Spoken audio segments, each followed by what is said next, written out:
쩔쩔매기며 살기에 댓글을 달아주신 분께 답변으로 드립니다. 저는 음식을 먹으러 가면은 그 음식 낸 사람들의 한 사람이 돈 낼 거 아니에요. 요새는 같이 먹어도. 그러면 눈치를 봅니다. 왜 눈치를 보냐면 그 사람의 주머니 사정이 어떤지 그걸 모르잖아요. 그러니까 그 사람 생각을 해가지고 음식은 제일 싼 걸 시킵니다. 눈치 보기죠, 분명히. 비싼 거 시켜서 먹어도 되고, 싼 거 시켜도 먹어도 되는데, 그 음식점에 가서 저기 하면은, 그 비싼 거 먹고 내가 다른 사람보다 비싼 거 먹으면 눈치가 보이더라고요. 눈치 백단이에요. 그래가지고, 남보다 싼 걸 먹는데, 이유 중에 하나는 저는 워낙 가난하게 살았기 때문에 음식 못 먹는 게 없어요. 다 먹어요. 뭐 어죽도 먹고 뭐 생선회도 먹고 그리고 또 뭐 고기도 먹고 하여튼 야채도 먹고 못 먹는 게 없어요. 그러니까 어디 가나 음식점 가면은 불편한 게 없어요. 근데 요새는 세월이 달라져 가지고 자기가 좋아하는 음식들이 있더라고요. 그리고 또 자기 좋아하는 음식 시키잖아요. 근데 눈치만 보게 되더라고요. 어떻게 된 게. 그래서 상대방 그 주머니 사정을 생각을 하는 거예요. 그리고 또 다시 생각하는 건 뭐냐면 내가 저 사람 사줄 적이 있잖아요. 얻어먹기만 하는 게 아니라 사주잖아요. 그때는 반드시 가가지고 음식 잘하는 데로 갑니다. 그리고 그래서 먹기 전에 뭐 좋아하냐고 물어봐요. 근데 그것도 참 사람마다 달라요. 왜 그러냐면 저는 회 잘 먹거든요. 그래서 회를 그 사람들 잘 먹는지 알고서는 그러면 우리 서울에 가서 회 먹자고 그랬어요. 그랬더니 이 사람이 좋대요. 자기도 좋아한대. 근데 갔는데 회는 하나도 안 먹는 거예요. 회를 시키면은 그 매운탕 따로 나오잖아요. 매운탕만 먹더라고요. 사람이 참 이상해요. 자기 말을 다 하고 사는 사람은 요새 젊은 사람들이에요. 젊은 사람들은 자기 할 얘기 다 하고 살잖아요. 근데 조금 나이 먹은 사람은 그게 안 돼요. 자기 마음대로 사는 게 안 되고 벌써 세상 살면서 그 경험이 있기 때문에 상대방 그 눈치만 봅니다. 요새 젊은 사람들이 참 부러워요. 근데 또 부럽지 않은 것도 있어요. 뭐가 부럽지 않으냐면 우리가 살던 세월에는 이승만 정권 때 살았거든요. 근데 그때 젊었죠. 젊었는데 그때는 부정선거를 했어요. 3.15 부정선거 유명합니다. 그리고 국민들이 전체가 일어나가지고 4.19 일어났잖아요. 지금은 그런 사상은 없어졌어요. 한 사람이 뭐라고 그러면 한 사람 말을 듣고 그냥 어떻게 보면은 그 시절에는 그렇게 자기 서로 눈치를 보고 살면서도 국가에 대한 것은 진짜 열정이었어요. 요새 보세요. 한쪽으로 기울어 가지고 그 사람 말만 듣는 정당도 있고 한쪽으로 기울지 않고 그냥 서로 싸우는 정당도 있잖아요. 참 세상이 많이 변해가지고 저는 지금도 판단이 안 가요. 어떻게 옳고 어떻게 싫은지 모르는데 어떨 때는 젊은 사람들이 부러워요. 음식점에 가서도 뭐 손주들 내려가고 그러면은 저 먹고 싶은 거 탁탁 시키거든요. 그게 얼마나 좋아요. 그것도 음식 가려 먹어요. 우리처럼 아무거나 잘 먹는 애들이 아니고 뭐 예를 들어서 뭐 어죽 같은 건 안 먹고 또 뭐 짜장면 집 가면 간짜장만 먹고 뭐 어떤 건 그런 거 먹고 참 부러워요. 그게 참 고맙게도 그런 답글을 주셔서 참 좋습니다. 이런 얘기 할 수 있게 해주셔가지고 내가 참 내색이 있는 얘기 다 하네요.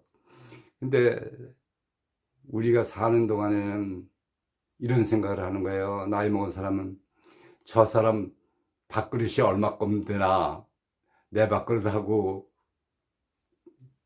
판단을 하는 거예요. 그래가지고 처음부터 그 사람의 사정을 생각을 해요. 근데 요새는 그거 아니죠. 자기 생각을 하는 거예요. 그러니까 자기 생각하니까 상대방 생각을 안 하고 자기 생각하니까 자기 마음대로 하잖아요. 얼마나 좋은 세상이에요. 젊은 분들 요새 젊은 세상 사니까 참 좋은 겁니다. 우리 시절에는 아버지 밥상부터 내려와가지고 그리고 그다음에 여자분들은 뭐 부엌에서도 먹고 그랬어요. 그 시절은 아니잖아요. 여자들도 다 할 말을 하고 젊은 사람도 다 할 말을 하고 그런 세월인데 국가에 대한 얘기는 달라지더라고요. 한 사람이 자기 정당에 자기 말만 듣는 사람만 딱 뽑아가지고 그냥 일사불란하게 움직이는데 이것저것 자기 주장 다 하는 사람은 그런 정당은 사실 존재하지 않는 거죠. 정당 자체가 없는 거예요. 그래도 그 시절엔 그러지 이승만 독재라고 그랬었어요. 이승만 독재. 그리고 그때는 젊은 사람들이 뭐라 그러냐면 그랬어요. 나 죽을 때 빽 하고 죽는다고요. 빽이 없어서 죽는다는 거예요. 처음보다 집어넣으면 직장에도 빽으로 들어가고 없는 사람은 없는 사람도 힘들고 그래도 그게 있잖아요. 그런 국가적인 일에 대해서는 그냥 부정선거 일어나고 해가지고 그걸 4.19까지 일으키고 젊은 세대가 참 국가를 많이 생각하던 세월이에요. 근데 지금은 아니잖아요. 국가가 아니잖아요. 지역이잖아요. 한 지역에서 누구 그러면 거기서 팍 밀어주고 뭐 옳고 그런 걸 생각하기 전에 국가를 생각하기 전에 자기부터 생각하는 거예요. 자기부터. 그러니까 뭐 어느 당은 그냥 전부 다 파토가 나고 어느 당은 그냥 일사불란하게 되고 뭐 정치권도 그래요. 한쪽에서 탁뭐 상권 분립이라고 그러는데 상권 분립 아니잖아요. 왜 아니냐면 뭐 그게 옛날에는 상권 분립이 해가지고 그게 민주주의라는데 민주주의가 오래 가겠습니까? 나는 여러 가지 생각을 해요. 요새도 왜 생각을 하냐면 국민들이 자기 좋아하는 사람 찍고 그거에 좋은데 그래도 어느 정도는 국가는 생각해야 되잖아요. 국가가 없는 나라는 없어요. 근데 애국심 그런 거는 떠나서 자기 이익만 다 생각하는 거예요. 자기 주머니에 돈 들어오는 거예요. 국민들도 마찬가지예요. 저도 마찬가지고 뭘 생각하냐면 아니 많이 준다는 사람이 좋죠. 그러니까 나도 그래요. 나도 나한테 잘해주는 사람이 좋죠.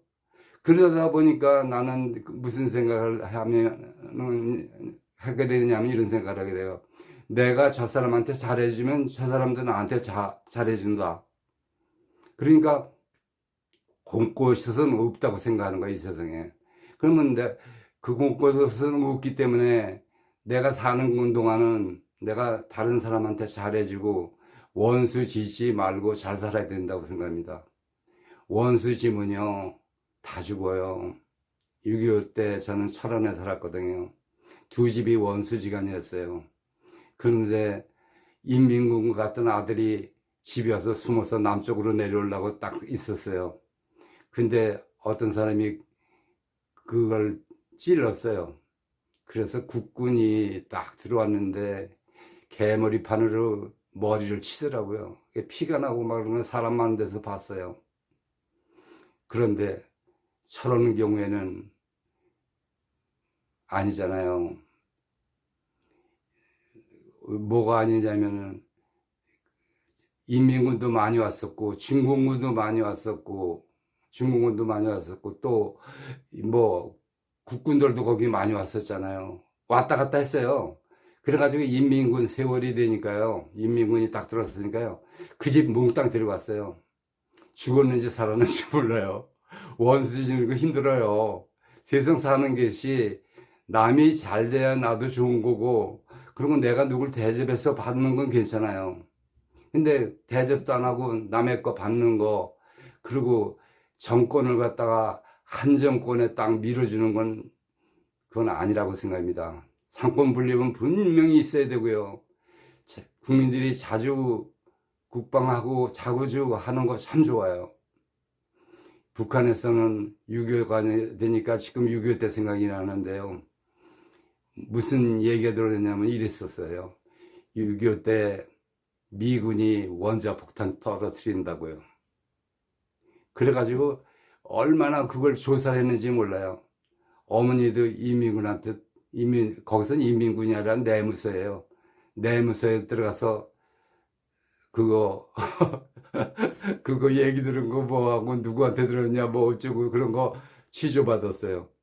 그리고 그 세월에는요, 거기는 공산주의 아니에요.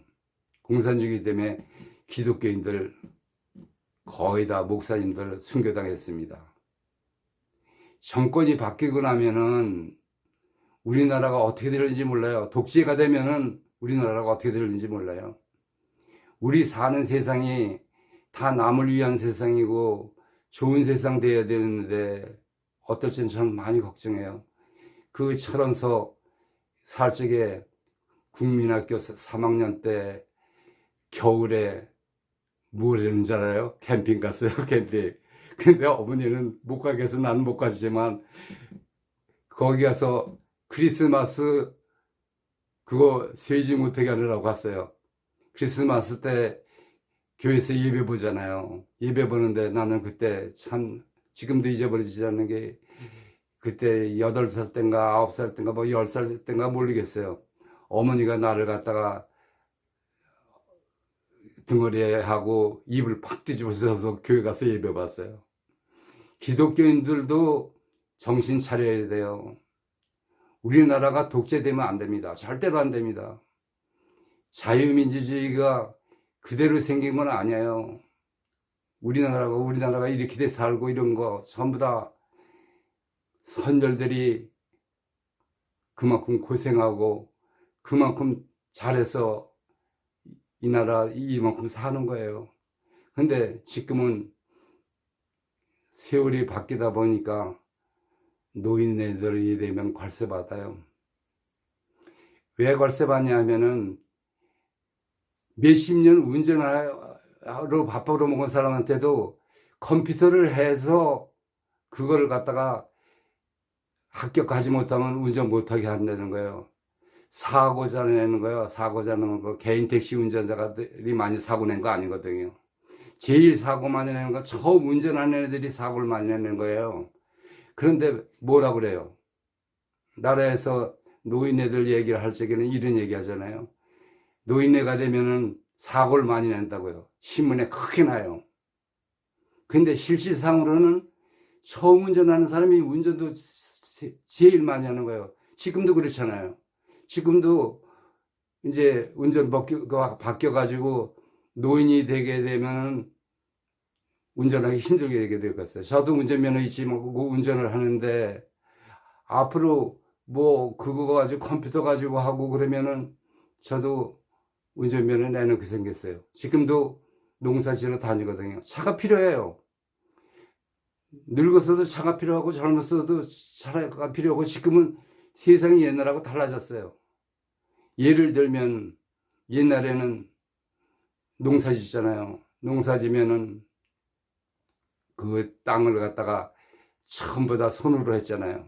지금 기계로 해요. 기계로 하면 철원에서 이번에도 농사 짓는 분 만났는데 한 사람이 6만 평을 해요. 근데 그 사람이 재작년까지만 해도 외국인 데려왔어요. 외국인 데려와서 그거 같이 했는데 지금 외국인이 인건비가 얼마나 비쌉니까? 작년엔 그거 외국인 안 데려오더라고요. 기계로 움직여요.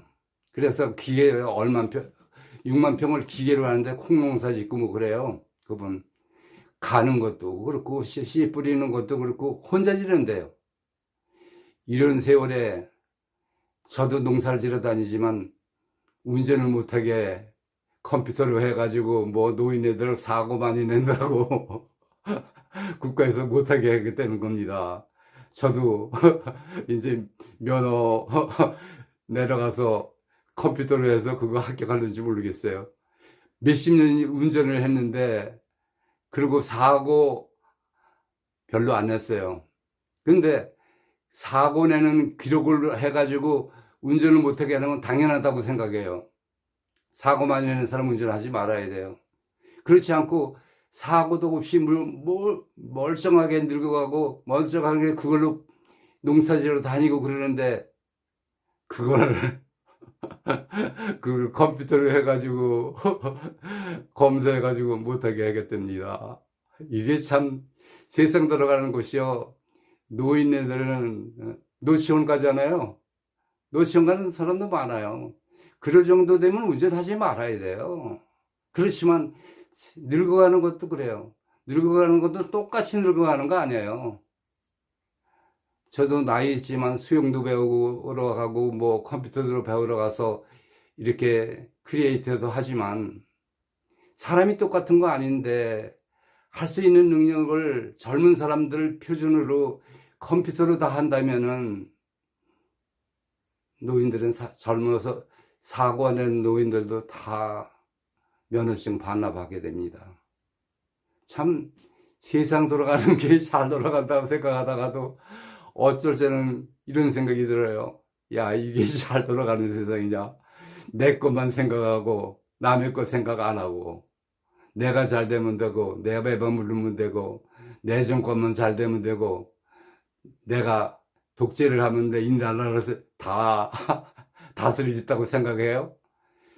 그 시절에 빽하고 죽는다. 그때도 부정선거는 3.15 부정선거 국민이 다 들고 일어났어요.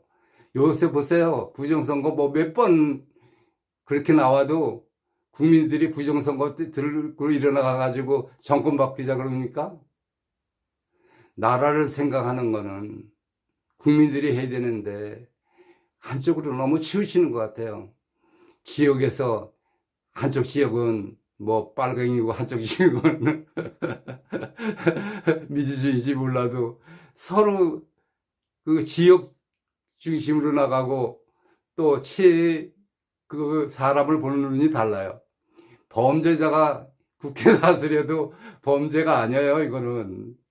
그게 국회도 그렇잖아요. 한쪽으로 싹 밀어지니까 대적할 상대가 없어요. 대적할 상대가. 누가 대적을 합니까, 그거를. 전부 다 그 사람 옳다고 국민들이 돈 찍어주고, 그것도 부정선거 해가지고, 거기다가 전부 다 해주면 누가 대한민국을 지킵니까? 우리나라를 지키는 거는 결국 교육인데, 교육이 망가져졌어요. 너, 나, 우리 대한민국을 하고 부모, 형제 잘 살자고 하던 가와만사성 없어졌고, 이제 옛날이고요. 핵가족 제도로 됐잖아요. 핵가족 제도로 됐는데, 이제는 할아버지, 할머니는 가족이 아니에요. 엄마, 아빠만 가족이고, 또 이제 결혼하고 나면요. 자기네들끼리 살지 부모 안 찾아다녀요. 공자가 죽어야 된다고 그렇게 설교하신 교수님 말씀이 맞긴 맞는 것 같은데, 공자는 죽었어도 옛날에도 돌아갈 수 없어도 지금 세상은 다 올바른 겁니까? 나는 가끔 이런 생각을 해요. 올바른 사상, 올바른 마음을 가지려면은 교회나 또 학교나 그 가르치는 것이 사람을 가르쳐야 되는 거지, 사람을 안 가르치고 영수국 잘해가지고, 예? 체육 시간 다 없애버리고 음악 시간 별로고 그런 거 다 없어가지고 머리만 좁아지면 사람입니까? 사람이 사람대로 사는 방법을 가르쳐야 되는데 남 생각을 안 하고 자기 생각만 하고 남의 밥그릇만 뺏어오려고 그러고 자기 밥그릇만 채우려고 그러는 거, 어떻게 보면 옛날이 그리울 수도 있습니다. 서로 생각하고 가족끼리 모이고 가족끼리 하는 거 지금 쉽지 않은 일이에요. 1년에 한두 번 자식 보는 것도 힘들고요. 근데 그것도 또 그렇죠. 애들도 그때 여행 가니까 그것도 힘들어져요. 자기 맘대로 산다는 것이 참 좋은 일이긴 좋은 일인데 서로 그래도 부모 자식 간에도 그렇고 국가 간에도 그렇고 여러 가지로 생각하고 여러 가지로 하는 게 난 좋다고 생각합니다. 내가 생각하는 세상은 바보 같은 세상인지 몰라도 구식 사상이라는지 몰라도 내가 죽는 날까지는 남을 생각하는 거고 내가 있으면 남 주는 거고 남의 밥그릇이 커져야 내 밥그릇도 커진다고 생각하는 이 세상 그대로 갖고 살려고 생각합니다. 댓글 주신 분 참 고맙습니다. 이런 말씀 드리게 돼서 고맙습니다.